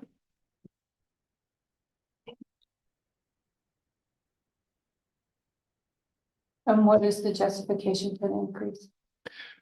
Putting us closer in line with the city's general employees as well as other agencies. It's a compensation for, as we know, the inconvenience of having to work shift work in non-normal hours, you might say, your typical 9 to 5. We understand the health benefits or the health efficiencies that come from working a swing or a night shift. It's simply to incentivize those or to compensate those who have to work those hours. And then, any explanation for the 2% versus a different percentage? Like, is there a reason you went 3 to 5, 5 to 7, as opposed to someone in? I believe it's Garden City. No, our current, current that's city. what Yeah, current general city employees. General employees Yeah. get 5% for Trying to swings, put us- 7% for night. To be exact, 7.5 general employees, but we just did 5 and 7.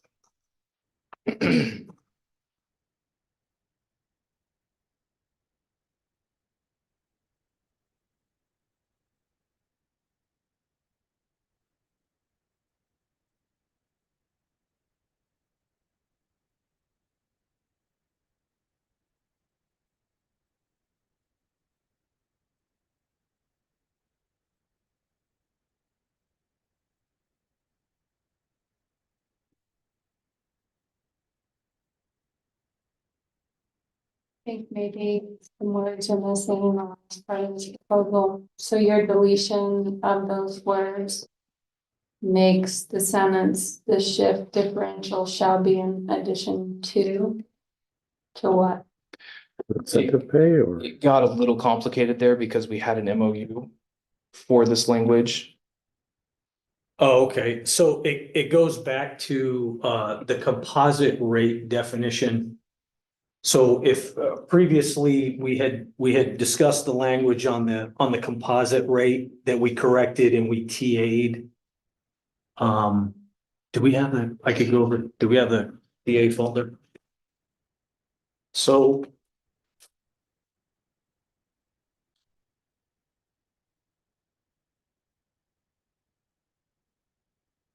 Okay. So in line with that MOU dated, was it 27? 4/27, Yeah, 27 2023. April 2023. Changed the definition of composite hourly pay. It still had that mistake in there that said longevity pay.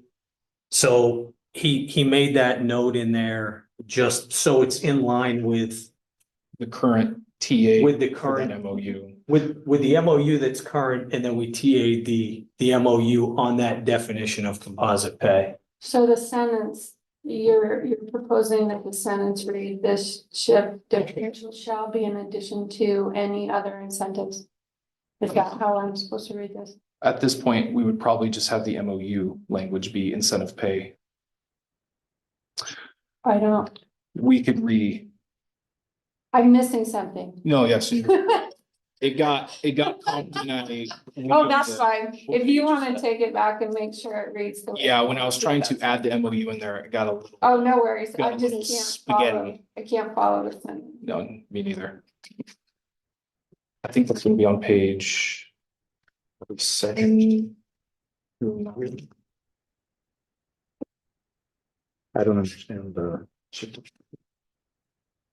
sentence. Is it supposed to say incentive pay for members assigned as detectives? Or did this say anything? Oh, it didn't.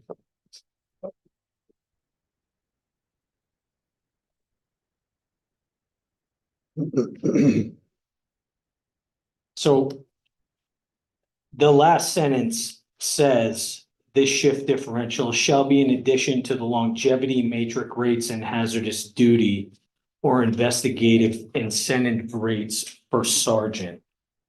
Under the current MOU on 27 April, it updates shift differential. Yeah. I think that's, so we updated the composite hourly, and then, I'm sorry, I spoke to the wrong TA referencing the same MOU, but the shift differential is crossed out and the last sentence should read, and we can correct it. This shift differential shall also be in addition to incentive pay for members assigned as detectives. So, Because essentially that language is already in the contract because it's subject, that portion of the contract is subject to the MOU so we will reword that and we will resubmit that we memorialized here. based on that TA today. Or yesterday. Does that make sense to everybody? To the degree I know you're gonna change it so I can. Re-get you, we'll re-get you on the same page, yes. Yeah, Yes. I understand what you are going to correct. Yeah.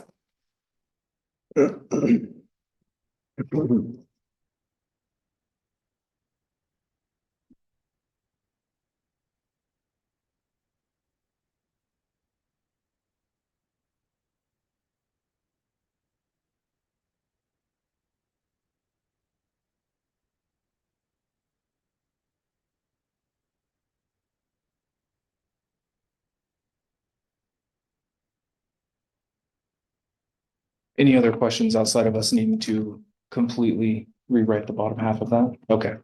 So we'll be putting in a second one. This one is going to be titled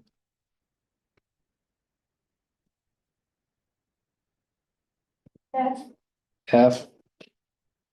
HRA VIBA.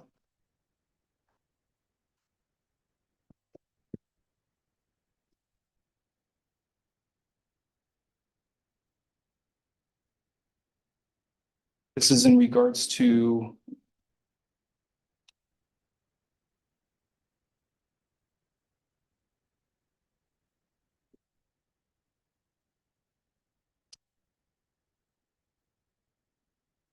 the last, I believe, 2 contracts.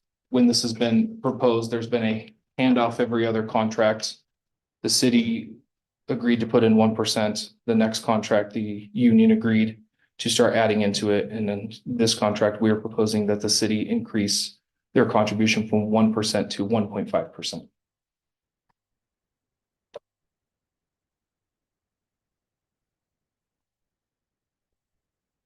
Just to clarify, that 1.5% would be for the years 25, 26, and 27. Yes, Contribution all 3 years. yes, a lot of these proposals are gonna be projected off of our original contract length proposal.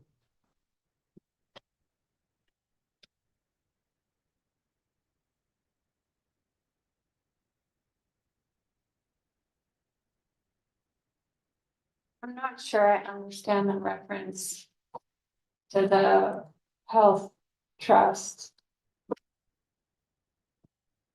So it doesn't have anything to do with the health trust. It's the post-employment health. Right, but it references the healthcare trust. Refer to the MOA with the Police and Fire Health Trust reference. I don't know. What Boise City contribution towards the rate stabilization fund. Yeah, that's just part of the continuing language on that, but the contribution doesn't really affect that. It's part of the do health you know what that reimbursement. means though? About the rate stabilization fund, I believe that is, This MOA, I mean, I would have to bring up the memorandum of agreement, the original MOA for the health trust. If you're looking for our current rate stabilization fund, I don't have that in hand right now.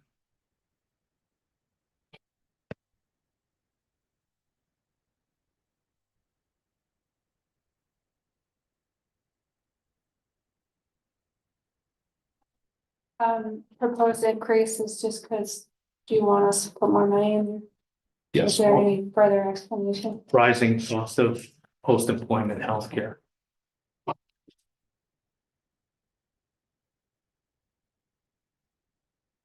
Does this match the rate you believe it's raising?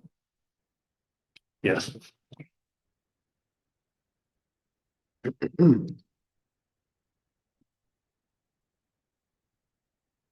Right now, based on just a median level rate without having true breakdown of FTE by rank yet.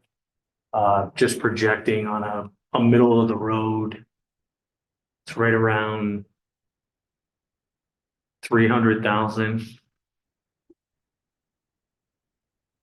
Based on 315 officers, an increase of 1.5 based on current pay scales, keeping in mind that this is annual base, would increase to 473, 479. That's one number, like 473, 479.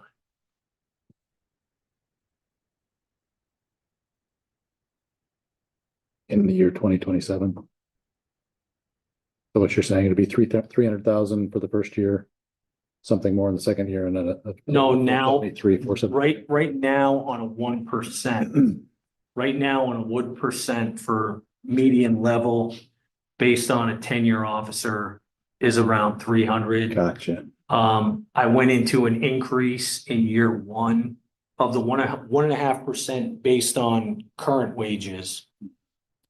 Gives an increase of a little over $100,000. It doesn't include a base wage increase yet. I didn't want to get further into that until I had exact FTEs and I could give you that exact number. So the 473, 479 number is what's representative of the 1.5%. That's Yes, what it would be, and currently it's 300,000-ish at 1%. correct, based on a 10-year officer. Okay. So you're saying it would be increasing by 173,000. Based on a middle level of a 10-year.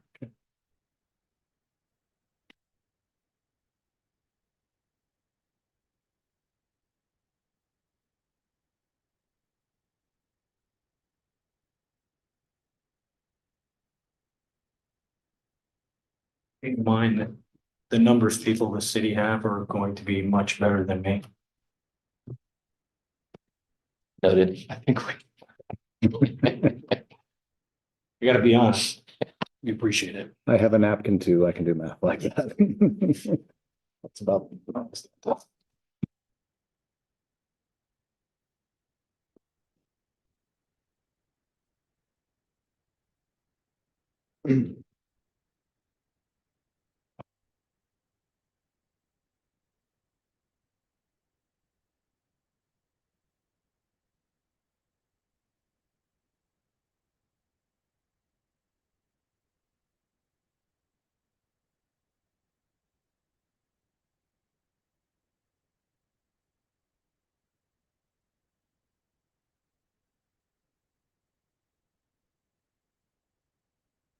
Shipped another proposal. This one is titled Canine.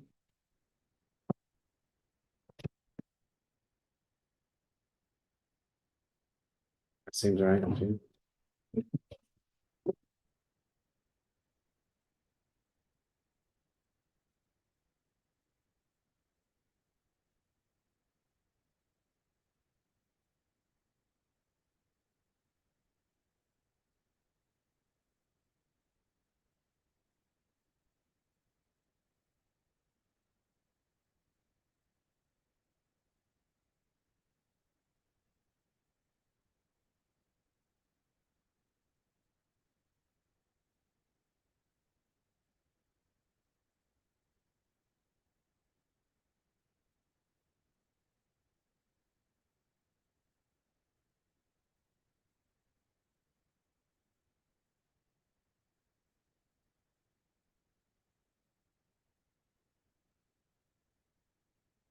You ready for this? Explain this? Yes, ma'am. Oh, yes, ma'am. I knew she was waiting. I'm sorry.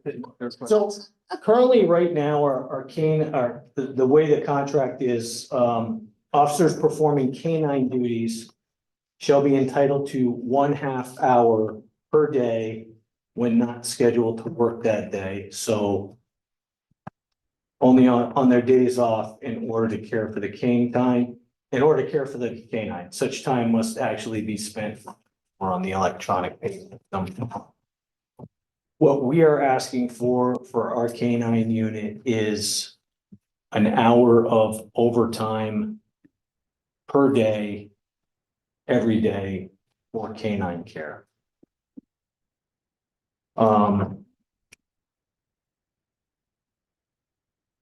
Just so everybody's aware of surrounding agencies, canine initiatives for dogs and some other things.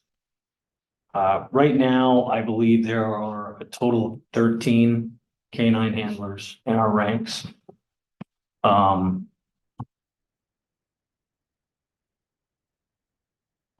now, they get what they get, which is far below the standard in the valley. There is case law out there, Levering versus District of Columbia, which talks about the appropriate amount of time for care would be 30 minutes per day, 7 days a week. US Department of Labor ruled on August 93, made some recommendations. That basically 30 minutes a day, 7 days a week, 3.5 hours per week. Just so you get a feel for our surrounding agencies, Nampa Police Department gets a 5% initiative plus canine care. Caldwell Police Department gets 30 minutes of overtime a day, 7 days a week. And they're in the process of developing a compensation package for those officers.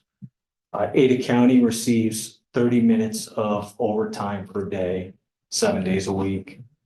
And Garden City gets 4 hours per 2-week pay period. So Of overtime pay. I don't know if it's overtime or not, sir. Is that the same for the other agencies, Nampa, Caldwell County? Hey, you said Ada County is overtime, 30 minutes of overtime. Ada County is 30 minutes overtime a day, 7 days a week. Okay. I've been in patrol my entire career. I've worked around a lot of our canines and our canine handlers. And I can tell you vehemently that they're passionate about what they do. They spend a lot of time training, a lot of time with the animals. dogs, being the dog. I just. Thanks for the I clarification. wanted to clarify, Thank you. which there is a tremendous amount of work involved in being responsible. Okay. I have pet dogs, right, that are good, and I still have to be wary. When I take my dogs out. Very high liability, that we're asking these officers, they're putting in a lot of time. We're just asking that they be compensated as such. Can I ask you a quick question? And maybe you know the answer, it's fine if you don't. I will try. I believe we have been fully staffed in this unit and don't have any challenges recruiting into it. Is that your understanding? I think, We have trouble getting canine officers, Yeah, we don't have a huge pool of people applying for that position. but they're not vacant, right? I think we have one open spot currently. But yeah, I know when they do the testing, I mean, I can just say early in my career, it seems like those lists were really long. And now when we have applications with doing a lot of shoulder tapping and the list, they only have one or two people that are interested. So it's not as desirable as it used to be because of the work involved with caring for the dog. And just to clarify, the current practice is when a canine handler is on a work day, they receive half an hour of regular time to care for the dog. So in other words, they work a 9.5 hour shift as opposed to a 10-hour shift. And that's how we're compensating them at that 30 minutes per day currently. So what you're asking is that they go back to a 10-hour shift where they work 10 and then they get an hour of overtime outside of the workday. Is that correct? Yes, every day. Okay. Just keeping in mind all the work that goes into that dog, even when they're not on duty. Okay.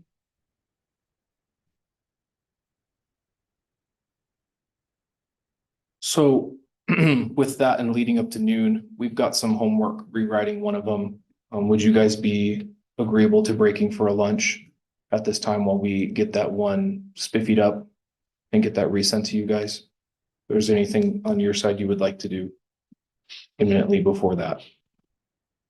No, I think unless there's objections from the review, I think now is a good time for lunch. Okay, we'll get that one rewritten up and we'll get that sent out to you. How long are we breaking for? 11:55.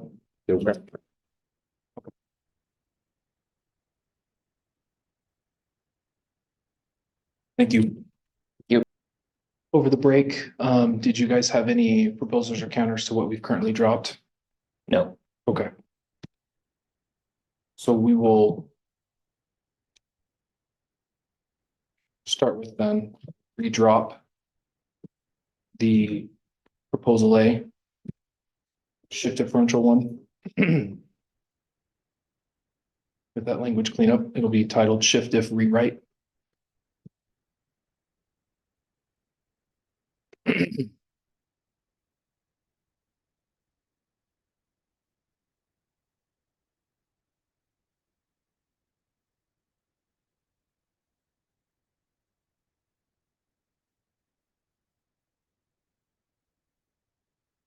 parenthetical is not intended to be contract language, is that right?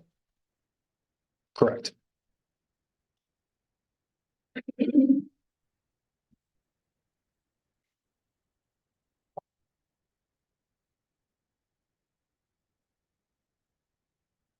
In regards to now that we are speaking of economic terms, one of the items that we tabled was contract length due to the financial implications on that. We spoke about that, and the union is willing to TA the city's counter for a 4-year contract. Okay.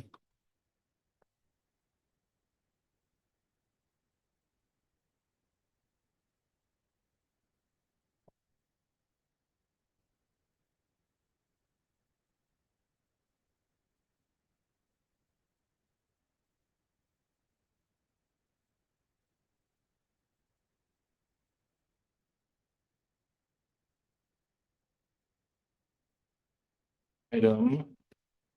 Again, now that we're speaking kind of we're in the economic realm. We'd like to realize one of our MOUs that was concerning kind of dollar cost, which is our FTO MOU. I do not know if you guys are kind of aware of that MOU. The FTO MOU? Where the cap was removed in order to allow during our recruitment hiring, we were trying to, get enough FTOs. The union opened up that cap to allow the city to bring in as many FTOs as they needed. So simply wanting to memorialize that, I can drop that in.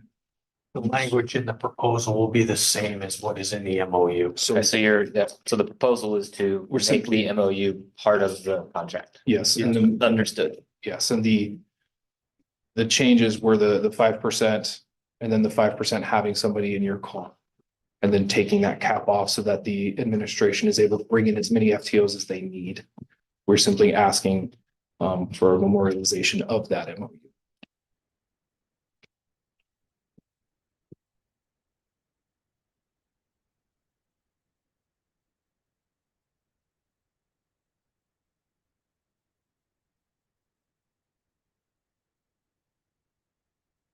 Proposal is to make this on a new section that you're proposing. Didn't we have the 5% in the contract and the cap in the MOU? 5 and 10% are in the contract currently. The only thing the MOU did is extend it so we could hire more than what was capped as FTO. So So this the- There combined, was a limit of 25 FTEs at the time in the contract. It was, But you're right, the contract does contain yeah, language on the 5% right, incentive and the additional 5% that's already in the. You're correct. So 23. Yes.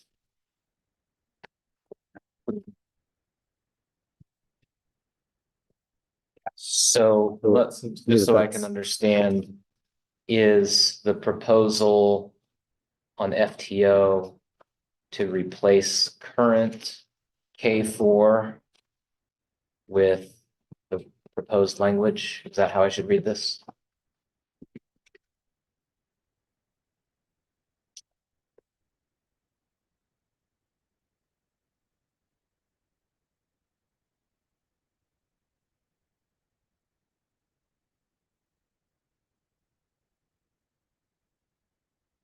The 5% is here.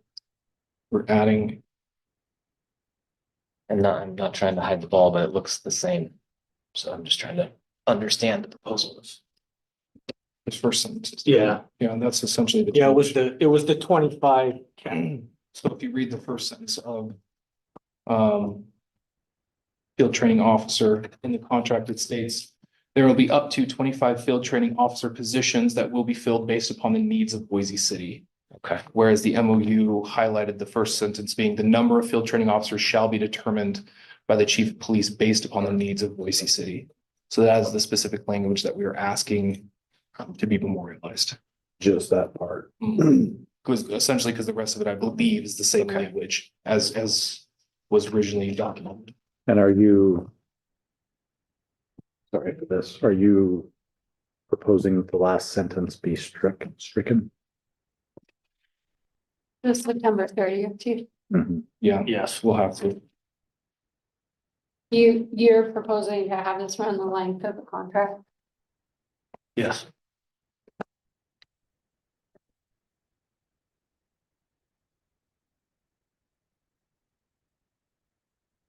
The length of this current contract or the length of the next contract? The lengths of the contract were negotiated. Yes, the lengths of the next contract.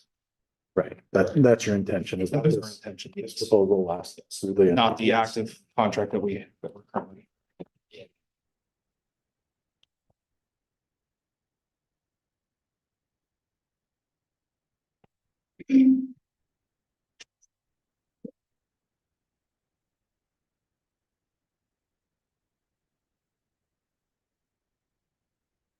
All right, I think we understand the proposal.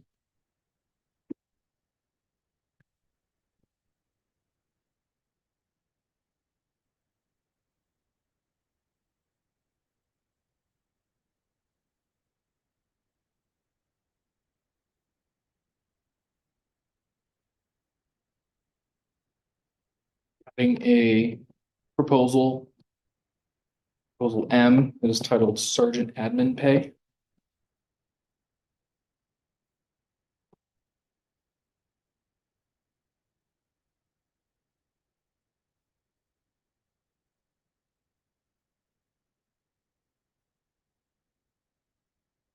So just to speak on this one a little bit, currently.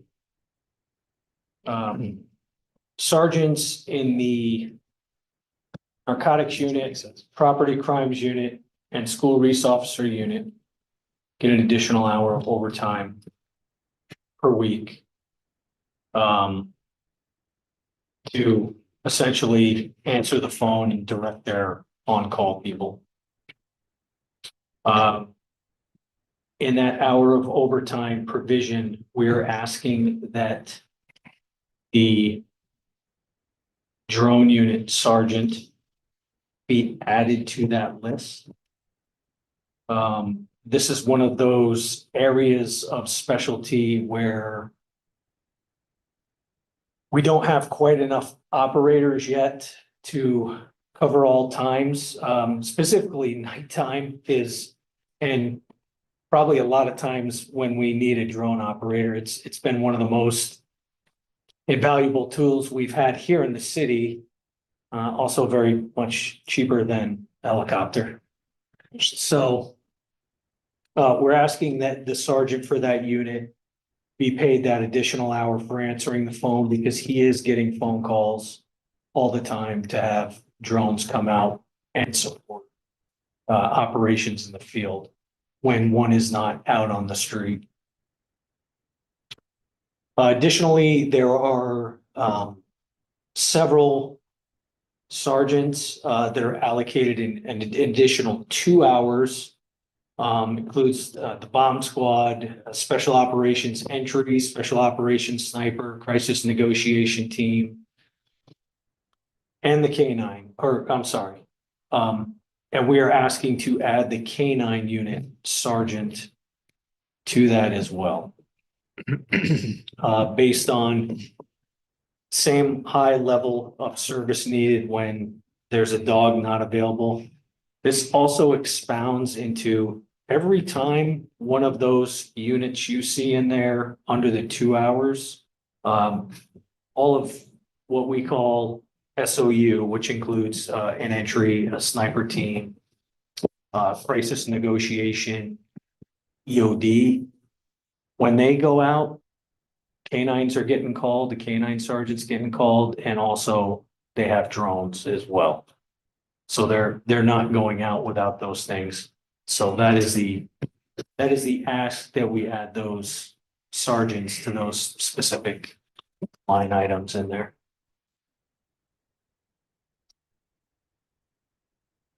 And can you expand just on the rationale for the drone unit only getting 1 hour versus the K9 unit getting 2? So I couldn't reach you. Oh, I'm sorry. Can you expand on the rationale for the drone unit getting 1 hour, but the K9 sergeant getting 2 hours? Is it because the K9's getting more calls more often than the drone sergeant? I don't know that that's necessarily the case. But I think we have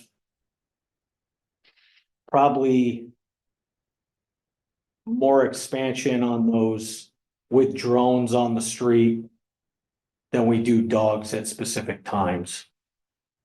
If that makes sense. Like Elaborate for me. we have more drone operators, I think, than we do K9 handlers. Specifically patrol K9s. For patrol, yeah.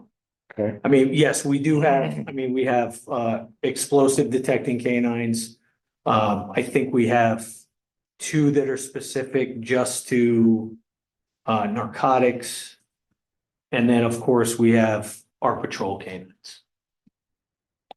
so if I understand correctly, the idea being you've got coverage of drones sprinkled around the 24/7 clock, so you wouldn't necessarily need to wake up a drone sergeant unless it's during a time that you don't have a drone operator, whereas the K9 handlers you're more likely to have to wake one of them up because you don't have patrol canines in the mix as often, and they might have to call one out. Correct.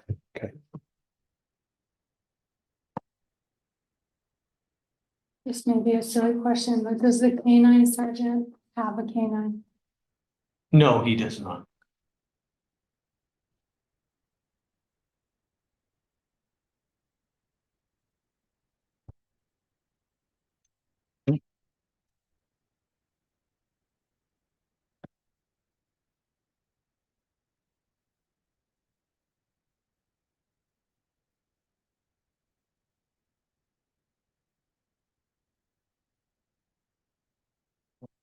Okay. You can just add to that too, the canine sergeant, he actually has to respond a lot of the times.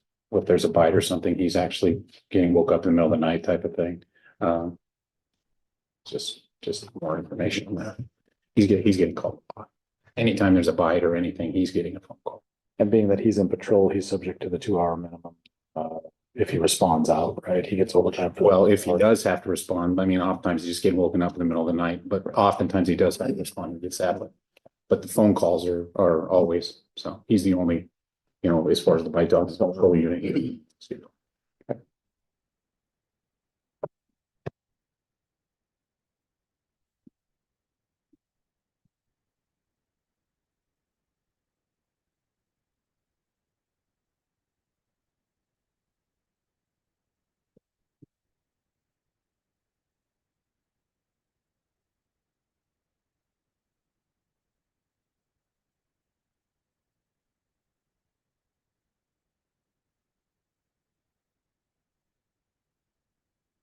With that, with those 5 proposals, do you guys have any questions regarding those 5? Okay. No, I don't think so. I think we asked them as we walk through them. Thank you. Perfect. Do you guys have any for us at this time that you would like? Those are the 5 that we feel good putting right now. Now that we've agreed to a 4-year. And once we get the FTEs based on that pay grade, I think we'll be able to go back and actually change our projections, because originally we projected for a 3. We'll rerun and put it as a 4. And I think we'd be willing to come back when we meet again and have those numbers ready for you on a 4-year projection. I think we have the Yeah, we'll information send- you asked. We'll send it to you. Oh, fantastic. We appreciate that. Thank you. So for us, from our side, those are the proposals we're gonna be putting at this time. Is there any from the city? We have none at this time. Okay. Okay. The vacation caps. Or is the city willing to have a discussion surrounding the union's counter / TA based on the removal of the notification language for vacation leave upon the agreement of increasing the vacation caps? So the cap issue for us is going to be part of the fuller economic picture. Okay. So I don't think we can have that conversation in isolation. Fair. So I think once we get to a point where everything's out on the table, that's one of the pieces. Understood.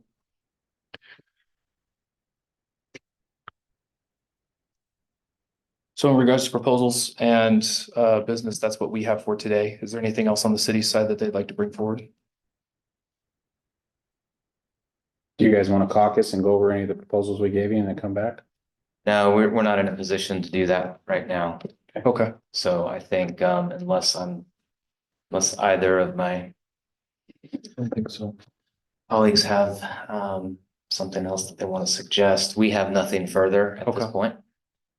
And then like before is the additional numbers that we need. Is that something you're can email? Yeah, you'll have it this afternoon. Yep. Thank you. Okay. Well, thank you. We appreciate it. Are we agreeing to end early today? Yep, Okay. agreed. All right.